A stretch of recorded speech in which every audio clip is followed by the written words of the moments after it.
Maaga natapos yung shift namin ngayon at maaga din dumating yung driver. Dadaan pa pala kami sa isang branch para sunduin yung iba pa naming kasama. 30 minutes ang layo mula sa branch namin. Medyo makulimlim nga ngayong araw at may sunstorm kaya madumi yung window namin. Inaaran na rin namin yung isa pa naming staff. At dumiretso na kami sa hotel. Nagpa-after dinner pala yung company namin. Every year pala may paganito sila. Iilan nga lang kaming staff na sumabay sa service. Kasi yung iba may mga sasakyan. Kasabayan nga namin yung mga doctors dyan. Yung iba nga namin kasama ay naka-uniform na kasi after ng dinner, diretso na din sila sa duty. Nagandahan nga kaming lahat sa ambience ng hotel. Maganda din yung restaurant at napakalinis. Ang babait din ng mga staff. Exactly 6:30 talaga yung pagdating namin kaya naman nag-start na kaming kumain. Nga pala yung isa sa pinakamabait naming dermatologist doctor. Sa dami nga ng pagkain, hindi ko alam anong kakainin ko. Buffet nga pala kami kaya pwede kang bumalik kahit lang beses mong gusto. Inuna ko na tong appetizer. At kumuha na din ako ng konting pasta. Nag-lunch na ako kanina ng kanin kaya konting pasta at salad na lang kainin ko ngayon. After ko nga ng main dish ay kumuha ako agad ng dessert. Gusto ko nga tikman lahat ng dessert nila kaso sobrang busog na ako. Kumuha nga ako ng ilang perasong watermelon nila at saka yung mini red velvet cake. Gustuhan ko nga yung mini cake nila kaso kinokontrol ko yung sarili ko kasi matamis na naman at hirap naman ako makatulog ngayong gabi. Tikman ko lang lahat at di ko rin naubos. After nga namin kumain ay nagkulitan kami kasama yung branch manager. Kaiba nga yung table namin mga Pilipino kaya na may tuwang-tuwa kami kasi paminsan-minsan lang kami magkikita kasi magkaiba kami ng branch. Nga namin lahat kumain na nag-group pictures na kami. Katapos niyan ay umuwi na din kami agad. Namiss nga ako sa Ramadan lights nila dito.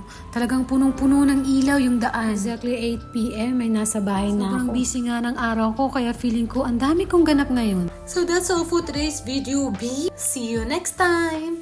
Bye-bye!